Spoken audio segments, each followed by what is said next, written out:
കർത്താവിൻ്റെ പരിശുദ്ധമായ നാമം വാഴ്ത്തപ്പെടുമാറാകട്ടെ. അനുഗ്രഹിക്കപ്പെട്ട ഈ നല്ല പ്രഭാതത്തിനായിട്ട് കർത്താവിന് സ്തോത്രം ചെയ്യുന്നു. ഈ പ്രഭാത സന്ദേശം കേൾക്കുന്ന എല്ലാ പ്രിയപ്പെട്ടവർക്കും വീണ്ടും വരുന്നവനായ ക്രിസ്തുയേശുവിൻ്റെ ധന്യമുള്ള നാമത്തിൽ എൻ്റെ പ്രഭാത വന്ദനങ്ങളെ ഈ നിമിഷം അർപ്പിക്കുകയാണ്. പ്രാർത്ഥനയോടും ദൈവാശ്രയത്തോടും കൂടി ഈ സന്ദേശത്തിലേക്ക് നിങ്ങളുടെ ശ്രദ്ധയെത്തിയിരിക്കുന്നു.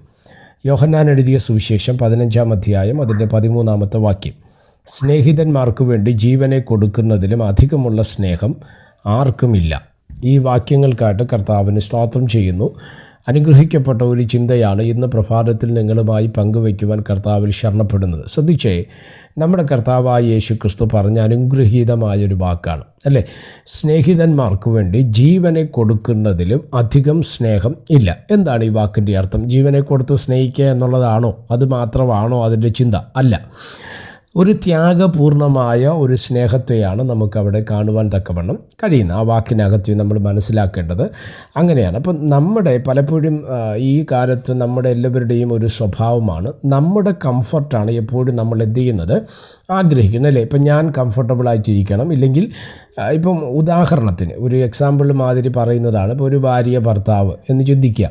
അപ്പം ഒരു ഭാര്യ പറയുന്നു എനിക്ക് കംഫർട്ടബിൾ ആകണം. അപ്പോൾ ഒരുപക്ഷെ അത് ഹസ്ബൻഡിന് കംഫർട്ടബിൾ ആകാൻ പറ്റണമെന്നില്ല. ഇല്ലെങ്കിൽ ഹസ്ബൻഡ് പറയുന്നു എനിക്ക് കംഫർട്ടബിൾ ആവണം. ആ സമയത്ത് ഭാര്യയ്ക്ക് കംഫർട്ടബിൾ സോണാണോ എന്നറിയാൻ പറ്റത്തില്ല അല്ലേ.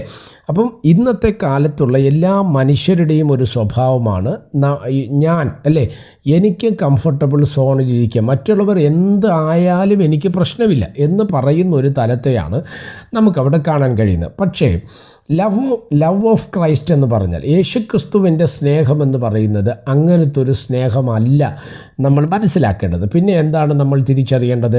നമ്മൾ മനസ്സിലാക്കേണ്ട യേശുവിൻ്റെ സ്നേഹമെന്ന് പറയുന്നത് മറ്റുള്ളവർക്ക് വേണ്ടി നമ്മൾ സ്തോത്രം എന്ത് ചെയ്യുന്നു, ത്യാഗം സഹിക്കുന്നു എന്നുള്ളതാണ്. അവരുടെ നന്മയ്ക്കായിട്ട്, അവരുടെ അനുഗ്രഹത്തിനായിട്ട്, അവരുടെ ആശ്വാസത്തിനായിട്ട് എന്ത് കഷ്ടം സഹിക്കേണ്ടി വന്നാൽ കുഴപ്പമില്ല എന്നൊരു ചിന്ത നിങ്ങൾക്കുണ്ടെങ്കിൽ അതിൻ്റെ അർത്ഥം നിങ്ങളുടെ മേൽ ദൈവത്തിൻ്റെ സ്നേഹം വ്യാപരിക്കുന്നു എന്നുള്ളതാണ്. ഇതാണ് ക്രിസ്തുവിൻ്റെ സ്നേഹം. അതാണ് ഇവിടെ പറയുന്നത്. ജീവനെ കൊടുത്ത് സ്നേഹിക്കുക എന്ന് പറയുന്നതിൻ്റെ അർത്ഥം അതാണ്. ഇനി എന്നെ ശ്രദ്ധിക്കുന്ന ദൈവമക്കളോട് ഈ പ്രഭാതത്തിൽ ഞാൻ കൈമാറാൻ ആഗ്രഹിക്കുന്ന ഒരു ചിന്ത, ജീവനെ നൽകി സ്നേഹിച്ച ഒരേ ഒരാളെ ഉലകത്തിലുള്ളൂ, അത് നമ്മുടെ കർത്താവായ യേശുക്രിസ്തുവാണല്ലേ.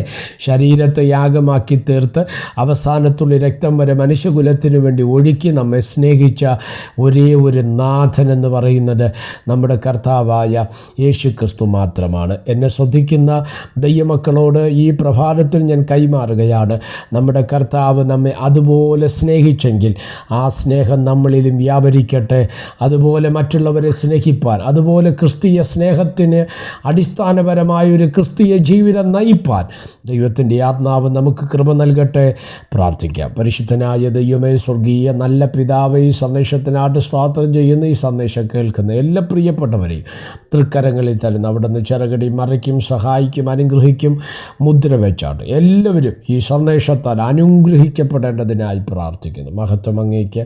യേശു കർത്താവിൻ്റെ നാമത്തിൽ പ്രാർത്ഥനകളെ കേൾക്കണം. സ്വർഗീയ നല്ല പിതാവേ, ആമേൻ. എല്ലാവരെയും ദൈവം അനുഗ്രഹിക്കട്ടെ. God bless you.